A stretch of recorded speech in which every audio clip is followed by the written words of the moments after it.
अपनी सड़ती हुई चमड़ी को गिरने से बचाने के लिए आदमी ने अपने शरीर को प्लास्टिक रैप से लपेट लिया। उसने फाउंडेशन निकाला और उसे अपने चेहरे पर अच्छे से लगाया, फिर टोपी पहनी और थोड़ा सा परफ्यूम छिड़का। लेकिन जब वो तैयार होकर वॉशरूम से बाहर आया तो जमीन पर बहुत सारे कीड़े गिरे हुए थे। उसी वक्त प्लेन में बैठे बाकी पैसेंजर्स को भी सड़ने की बदबू आने लगी। उसके साथ ही जॉन ने चुपके से बगल वाले आदमी का मफलर उठा लिया ताकि वो इस बदबू को छिपा सके, लेकिन फिर भी उसके पैंट से लगातार कीड़े गिर रहे थे और उनके इस तरह जिंदा लाश बनने की वजह एक रहस्यमयी सिक्का है। कहा जाता है कि 2000 साल पहले जूडस ने 30 चांदी के सिक्कों के लिए जीसस को धोखा दिया था, लेकिन जब उसने जीसस को सूली पर चढ़ते देखा तो उसे बहुत पछतावा हुआ। उसने वो सिक्के फेंक दिए और फांसी लगा ली। उन 30 शापित सिक्कों को एक शैतानी पंथ ने लूट लिया और ये सुपरहिट सीरीज 30 कॉइंस की शुरुआत है। इसे स्पेन के मशहूर डायरेक्टर एलेक्स ने बनाया है। ये कोई आम हॉरर फिल्म नहीं है, ये बहुत ही खतरनाक और रोंगटे खड़े कर देने वाली है। जिस रात सिक्के चोरी हुए उसी रात शहर में एक बहुत अजीब घटना घटी। फार्म में एक गाय को बच्चा होने वाला था। जानवरों की डॉक्टर एलेना वहां पहुंची, पर जब उसने डिलीवरी की तो नजारा देखकर उसके होश उड़ गए। उस गाय ने किसी बछड़े को नहीं बल्कि एक इंसान के बच्चे को जन्म दिया था। इस तरह की अजीबोगरीब घटना ने एलेना को बुरी तरह डरा दिया। वो तुरंत मेयर पार्कर के पास गई। पार्कर भी ये सब सुनकर हैरान था। दोनों को लगा कि ये बात बहुत ही अजीब है और इसे आसानी से नहीं समझा जा सकता, इसलिए वो बच्चे को लेकर शहर के फादर के पास मदद मांगने गए। फादर बाहर से आम इंसान लगते थे, लेकिन उनकी असल पहचान बहुत अलग थी। वो पहले एक एक्सॉर्सिस्ट यानी भूत भगाने वाले थे। सालों पहले एक हादसे में एक लड़के की मौत हो गई थी, जिसकी वजह से चर्च ने उन्हें इस छोटे से शहर में भेज दिया था। गाय वाली घटना सुनकर फादर ने तुरंत सीसीटीवी चेक किया और देखा कि ये कोई जादू नहीं है, बल्कि किसी ने जानबूझकर बच्चे को तबेले में रख दिया था। लेकिन इससे पहले कि वो कुछ और पता लगाते, शहर का एक पागल भिखारी एंटोनियो जैसे किसी शैतानी ताकत के वश में होकर अचानक आया और बच्चे को छीन लिया। वो भागता हुआ चर्च के टॉवर पर चढ़ गया। टॉवर के किनारे खड़े होकर वो चिल्लाने लगा कि वो इस शैतान के बच्चे को मार देगा और तभी शहर की आफत टलेगी। एलेना डर गई और उसे समझाने के लिए ऊपर भागी। काफी समझाने के बाद एंटोनियो ने बच्चे को छोड़ दिया, लेकिन मुड़कर फादर पर चिल्लाया कि ये सब तुम्हारे पापों की सजा है, और फिर वो टॉवर से नीचे कूद गया। देखभाल करने के लिए एलेना ने इस अनजान बच्चे को एक बहुत ही अच्छी औरत को सौंप दिया और उसी वक्त एलेना को जमीन पर एक लोहे का डिब्बा मिला। डिब्बे के अंदर अजीब से डिजाइन वाला एक चांदी का सिक्का था। न जाने क्यों एलेना ने वो सिक्का चुपचाप अपनी जेब में रख लिया। उसे लग रहा था कि आज की अजीब घटनाओं का इससे कुछ लेना देना है। कुछ ही देर बाद हालात और खराब हो गए। बच्चे को गोद लेने वाली औरत का पति घबराया हुआ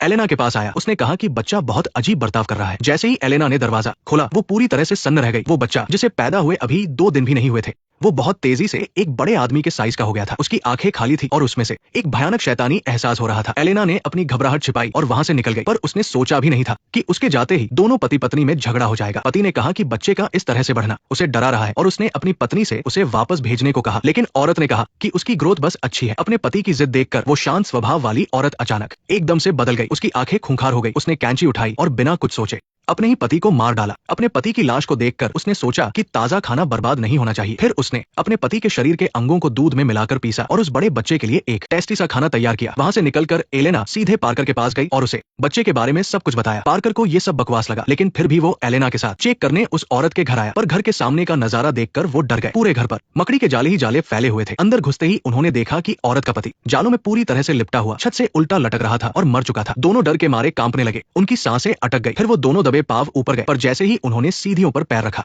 वो औरत किसी भूत की तरह अचानक सामने आ गई। उसने खूंखार नजरों से कहा कि वो लोग उसके बच्चे को छीनने आए हैं। फिर उसने नुकीली कैंची पकड़ी और पार्कर पर जोर से कई वार कर दिए। दोनों बहुत डरे हुए थे। वो किसी तरह उठे और बाहर की तरफ भागे, लेकिन अभी वो 2 कदम ही चले थे कि औरत ने उन्हें पकड़ लिया। एलेना बहुत डर गई थी। वो जानती थी कि वो पार्कर को नहीं बचा सकती। वो तुरंत अपनी कार में बैठी और वहां से भाग गई और उस औरत ने घायल पार्कर को घसीटकर उसे भी लटका दिया और गुस्से से उससे कहा कि तुम सब मेरे बेटे का खाना बनोगे। एलेना पूरी जान लगाकर वहां से भागी और रास्ते में उसे फादर और पुलिस मिल गए जो मदद के लिए आ रहे थे। पुलिस बिना देरी किए तुरंत औरत के घर गई। जैसे ही वो अंदर घुसे औरत उनके सामने आ गई। ये कहकर उसने अपने पीछे खड़े एक पुलिस वाले को जोर से दूर फेंक दिया और फिर फादर की तरफ बढ़ी। उसने फादर को दीवार पर पटका और जमीन पर गिराकर बुरी तरह मारने लगी। उस औरत के अंदर कोई शैतान घुस चुका था। पास खड़े पुलिस वालों ने कभी ऐसा भयानक नजारा नहीं देखा था। घबराहट में उन्होंने औरत पर कई गोलियां चला दी। औरत वही गिर गई और तुरंत शांत हो गई। जल्द ही मेडिकल टीम वहां पहुंची और पार्कर और उस औरत को एम्बुलेंस में डाल दिया, पर किसी ने सोचा भी नहीं था कि रास्ते में ही वो मरी हुई औरत अचानक उठ बैठेगी। उसने अपनी जेब से एक अजीब सा खिलौना निकाला और धीरे धीरे कोई काला जादू पढ़ने लगी। अगले ही पल एक भयानक सी दिखने वाली मकड़ी जैसी मॉन्स्टर हवा में से निकल आई और उनकी तरफ झपटी। एम्बुलेंस तुरंत बैलेंस खो बैठी और पलट गई। इससे पहले कि कोई कुछ समझ पाता, वो मकड़ी मॉन्स्टर जोर जोर से चिल्लाते हुए गाड़ी पर हमला करने लगी। गाड़ी का दरवाजा तुरंत टूटकर चकनाचूर हो गया। औरत ये देखकर बहुत खुश हुई और पार्कर से हंसते हुए बोली कि ये मेरा बेटा है जो मुझे लेने आया है, और फिर वो गाड़ी से कूद गई और बिना पीछे मुड़े वहां से गायब हो गई। फादर समझ गए कि हालात बिगड़ रहे हैं तो वो तुरंत एलेना को चर्च लेकर गए। उन्होंने दीवार के पीछे एक सीक्रेट कमरा खोला जिसके अंदर होली वाटर यानी पवित्र जल से शुद्ध की गई बंदूकें और गोलियां थी। ऐसा लग रहा था कि फादर को पहले से पता था कि शैतानी ताकतें उसे छोड़ने वाली नहीं है। वो शैतानों से लड़ने के लिए पूरी तरह तैयार थे। जैसे ही वो दोनों तैयारी कर रहे थे, वो शैतान के वश में आई औरत अचानक चर्च में घुस आई। उसने फादर से वो सिक्का मांगा, नहीं तो वो सबको मार देगी। ये कहते ही उसने फादर को एक जोरदार थप्पड़ मारकर दूर फेंक दिया। एलेना ये आवाज सुनकर मदद के लिए भागी, लेकिन औरत ने एक ही झटके में उसे भी जमीन पर पटक दिया। औरत को पास आता देखकर एलेना घबराकर एक अलमारी में छिप गई और डर के मारे अपना फोन निकालकर मदद मांगने लगी। लेकिन तभी, मुझे मेरा सिक्का वापस कर दो, बस वो सिक्का मुझे लौटा दो, सिक्का मुझे वापस कर दो, मुझे बस वो सिक्का चाहिए, मेरा सिक्का वापस कर दो, बस वो सिक्का मुझे लौटा दो। एलेना ने घबराहट में अपनी जेब टटोली। क्या ये सब इसी की वजह से हो रहा है? आखिरी मौके पर फादर ने अचानक हमला करके उस औरत को गिरा दिया। फिर उन्होंने बंदूक में पवित्र जल वाली गोलियां भर ली। तभी औरत ने फिर से वो खिलौना निकाला और अपने बेटे को बुलाना चाहा, लेकिन फादर ने उसे मौका नहीं दिया और गोली चलाकर उसे जमीन पर गिरा दिया। उसे चेक करने के बाद वो उस औरत की लाश को उठाकर चर्च से चले गए। वही अंधेरे में छिपी एलेना को लगा कि अब ततरा टल गया है। वो बाहर निकलने ही वाली थी कि तभी वो भयानक मकड़ी मॉन्स्टर अचानक चिल्लाते हुए चर्च में घुसा और सीधा एलेना की तरफ लपका। एलेना ने बहुत डरते हुए भी दिमाग लगाया और उस औरत के गिरे हुए उस अजीब खिलौने को फाड़ दिया। ऐसा करते ही मॉन्स्टर को भी बहुत दर्द हुआ। वो तड़प कर तुरंत नाले में घुस गया और वहां से भाग गया। कुछ देर बाद फादर भी वहां पहुंच गए। एक के बाद एक इतनी भयानक घटनाएं देखने के बाद एलेना पूरी तरह टूट चुकी थी। उसकी सेफ्टी के लिए फादर ने उससे कहा कि वो सिक्का उन्हें दे दे, पर एलेना ने साफ मना कर दिया। एक छोटे से सिक्के ने इतनी बड़ी तबाही मचा दी थी। उसने तय किया कि वो खुद इसके पीछे का सच पता लगाएगी, पर उसकी यही जिद उसके लिए बहुत बड़ी मुसीबत बनने वाली थी। कुछ दिनों बाद शहर के कुछ खाली बैठे नौजवान एक डरावने कब्रिस्तान में आए। थोड़े से रोमांच के लिए उन्होंने ओइजा बोर्ड निकाला ताकि वो मरे हुए लोगों की आत्माओं से बात कर सके। वो मजाक कर रहे थे। उन्हें बिल्कुल अंदाजा नहीं था कि इस सिक्के के शाप वाली जमीन पर आत्माओं को बुलाने का मतलब है खुद नर्क का दरवाजा खटखटाना। खेल शुरू हुआ और बोर्ड पर रखा ग्लास खुद ब खुद पागलों की तरह खिसकने लगा और एक ऐसा शब्द बना जिसे देखकर सब, ये वही लड़का है जो सालों पहले फादर के एग्जॉर्सिज्म यानी भूत भगाने की रस्म में मारा गया था। तभी वो ग्लास फिर से हिलने लगा और उसने स्पेल किया, मैं यहाँ हूँ। और अगले ही पल सारी मोमबत्तियां अचानक बुझ गई। उस घुप अंधेरे में सारा के मुंह से एक दर्दनाक चीख निकली और वो अचानक गायब हो गई। वहां सिर्फ उसके कपड़े और कुछ डरे हुए नौजवान बचे थे। उस लड़की के इस तरह गायब होने की खबर पूरे शहर में आग की तरह फैल गई। पुलिस ने चप्पे चप्पे की तलाशी ली, लेकिन उसका कोई सुराग नहीं मिला। सारे सबूत किसी ऐसी अलौकिक ताकत की तरफ इशारा कर रहे थे जो विज्ञान से परे थी। जब सब लोग हार मान चुके थे, तभी उस रात गेम में शामिल नौजवानों को सारा का एक अजीब सा मैसेज मिला। उस मैसेज में सिर्फ एक बात लिखी थी, एक बार और ओइजा बोर्ड खेलो, तभी मैं वापस आ सकती हूँ। कोई और रास्ता न देखकर उन लोगों ने सच में एक खंडहर हो चुके घर में फिर से वो रस्म शुरू कर दी। एलेना को जैसे ही ये पता चला, वो उन्हें रोकने दौड़ी, लेकिन तब तक बहुत देर हो चुकी थी। ओइजा बोर्ड पर रखा ग्लास सीधा एलेना की तरफ इशारा कर रहा था। जैसे ही एलेना ने ग्लास को छुआ, वो तेजी से हिलने लगा और साफ साफ ये शब्द स्पेल किए, हमारी चीज वापस करो। उस शैतान का असली मकसद शुरू से ही एलेना के पास मौजूद वो जुडास का सिक्का था। रस्म खत्म होते ही गायब हुई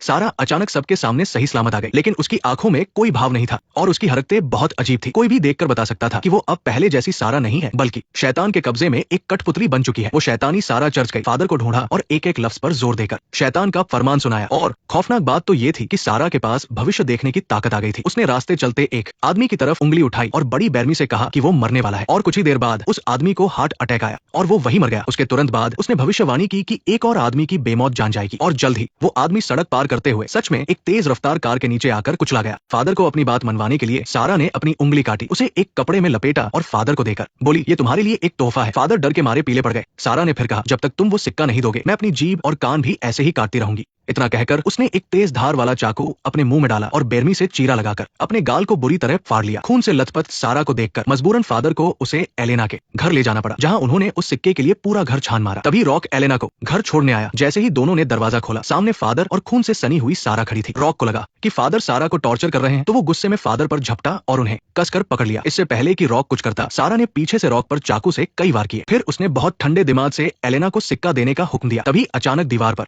अजीब कपड़े पहने 5 लोगों के साए उभर आए और सारा भी होश खोने लगी। फादर जोर जोर से सारा को पुकारने लगे ताकि उसे होश आ जाए, लेकिन सारा पूरी तरह से उस रहस्य में ताकत के बस में आ चुकी थी। उसने अपने हाथ उठाए और कोई मंत्र पढ़ा, जिससे घर की छत एक भयानक तूफान से उड़ गई। उस तेज हवा ने सभी को हवा में उठा लिया और उन्हें एक काले भंवर में खींचने लगी। एंड उसी वक्त सारा के हाथ पर अचानक एक रोशनी चमकी। उसे अपनी माँ की याद आई और उसने अपनी पूरी ताकत लगाकर उस शैतानी ताकत का डटकर सामना किया। तूफान शांत हो गया और टूटी हुई छत तुरंत पहले जैसी हो गई। इस अफरातफरी में एलेना ने चुपके से छुपाया हुआ सिक्का अपने पास रख लिया और शैतान की चाल को कामयाब नहीं होने दिया। खतरा कुछ देर के लिए टल गया था, लेकिन अभी पूरी तरह खत्म नहीं हुआ था। शैतान का प्लान अभी भी जारी था। अगले दिन शहर का एक आदमी थॉमस अपनी कार चलाते हुए बार बार एक अजीब शीशे के बारे में बड़बड़ा रहा था। बदहवासी में उसकी कार सीधा एक बड़े पेड़ से जा टकराई और उसका भयानक एक्सीडेंट हो गया। और ये सब उस मनहूस शीशे की वजह से हुआ था जो उसके घर में रखा था। पार्कर को जैसे ही ये खबर मिली, उसने तुरंत तुरंत एलेना को बताया। दोनों तेजी से थॉमस के घर पहुंचे। कमरे के बीचों बीच रखा वो पुराना शीशा देखने में एकदम नॉर्मल लग रहा था, लेकिन जैसे ही एलेना ने शीशे में देखा वो सुन पड़ गई। शीशे के अंदर टेबल पर एक मोटी सी पुरानी किताब रखी हुई दिख रही थी, लेकिन जब उसने असलियत में उस टेबल को देखा तो वहाँ कुछ नहीं था। एलेना ने कई बार चेक किया, लेकिन टेबल एकदम खाली था। एलेना ने अपना फोन निकाला, उसकी फोटो खींची और जूम करके देखा। उस पुरानी किताब के कवर पर जो ग्रीक शब्द लिखे थे वो मशहूर गॉस्पेल ऑफ जुडास था। दोनों ये देखकर बुरी तरह चकरा गए। वो समझ गए कि ये मामला आम लोगों की समझ के बाहर है, इसलिए वो सीधा फादर के पास गए। ये सुनकर फादर के चेहरे का रंग उड़ गया और उन्होंने एक ऐसा राज खोला जिसने सब कुछ पलट कर रख दिया। जुडास असल में कोई गद्दार नहीं था। उसने ईसा मसीह के कहने पर ही जानबूझकर उनके साथ धोखा किया था, ताकि अपनी कुर्बानी देकर वो ईसा मसीह को पवित्र आत्मा के पास वापस भेज सके। और गॉस्पेल ऑफ जुडास ही वो इकलौती किताब है जिसमें ये पूरी सच्चाई लिखी है। ये सब बताकर फादर तुरंत उन दोनों के साथ उस पुराने घर की तरफ निकल पड़े। जब फादर ने अपनी आंखों से शीशे में उस किताब को देखा तो उनकी आंखें एकदम सख्त हो गई। उन्होंने साफ कह दिया कि ये कोई मामूली शीशा नहीं है, और इससे भी अजीब बात ये थी कि चाहे असल दुनिया का दरवाजा कितना भी बंद कर लो, शीशे के अंदर का दरवाजा हमेशा खुला ही रहता था। सब लोग ये देखकर दंग रह गए। तभी शीशे में अचानक से एक परछाई गुजरी, जबकि कमरे में कोई नहीं था। कमरा एकदम खाली था। शीशे का राज पता करने के लिए फादर ने उस पुराने घर में अकेले रुकने का फैसला किया। पार्कर और एलेना को उनकी चिंता थी, इसलिए उन्होंने चुपके से कमरे में कैमरे लगा दिए ताकि घर बैठे बैठे नजर रख सके और किसी भी अनहोनी के लिए तैयार रहें। घर लौटकर पार्कर और एलेना अपने फोन में कैमरे की फीड देखने लगे। शुरू में शीशे के अंदर सब कुछ एकदम नॉर्मल था। फादर शीशे के सामने बैठकर ध्यान लगा रहे थे और दीवार के कोने में चूहे की परछाई भी बिल्कुल असली जैसी ही दिख रही थी। कोई गड़बड़ नहीं थी, लेकिन जैसे ही फादर की आंख लगी, शीशे के अंदर बैठे फादर धीरे धीरे उठ खड़े हुए। उनकी आंखें खौफनाक थी और वो बाहर सो रहे असली फादर को घूर रहे थे। उनके चेहरे पर एक डरावनी मुस्कान भी थी। अगली सुबह पार्कर और एलेना भागते हुए पुराने घर पहुंचे और रात की वो डरावनी रिकॉर्डिंग फादर को दिखाई। वीडियो देखकर फादर के होश उड़ गए। उन्होंने तुरंत एक हथौड़ा उठाया और उस मनहूस शीशे को तोड़ने बढ़े, लेकिन हथौड़ा मारने ही वाले थे कि अचानक शीशे में उनकी परछाई नजर आई। उसने कहा कि उसे फादर से अकेले में बात करनी है। पार्कर और एलेना को मजबूरन कमरा छोड़ना पड़ा। परछाई ने फादर के सामने एक डील रखी। उसने फादर से कहा कि वो एलेना से जुडास का सिक्का छीन कर उसे दे दे, ताकि सालों पहले भूत भगाते वक्त जो लड़का जैक मारा गया था उसकी मौत का प्रायश्चित हो सके। फादर ने उस डील को तुरंत ठुकरा दिया। उन्होंने फिर से हथौड़ा उठाया और शीशे पर दे मारने वाले थे कि अगले ही पल शीशे वाली परछाई ने अपने पीछे से एक लाश को घसीटकर सामने किया। उस लाश का चेहरा एकदम साफ दिख रहा था। वो कोई और नहीं बल्कि जैक ही था, जो सालों पहले फादर की वजह से मारा गया था। फादर एकदम सुन्न रह गए। उनकी आंखों में पछतावा और खौफ साफ दिख रहा था। वो सालों से जैक की मौत के लिए खुद को कोस रहे थे। जब फादर सदमे में थे तभी शीशे के अंदर से जैक अचानक खड़ा हो गया। उसने अपने हाथ शीशे से बाहर निकाले, फादर को दबोचा और उन्हें खींचकर शीशे की दुनिया में ले गया। और अगले ही पल शीशे वाली वो परछाई बाहर आ गई। शीशा तुरंत पहले जैसा जुड़ गया, जैसे वहाँ कुछ हुआ ही न हो। इन सब से अनजान पार्कर और एलेना उस नकली फादर को लेकर चर्च आ गए। उस बहरूपिये फादर के बहकावे में आकर एलेना उसे वो सिक्का देने ही वाली थी। तभी उसकी नजर फादर की घड़ी पर पड़ी जो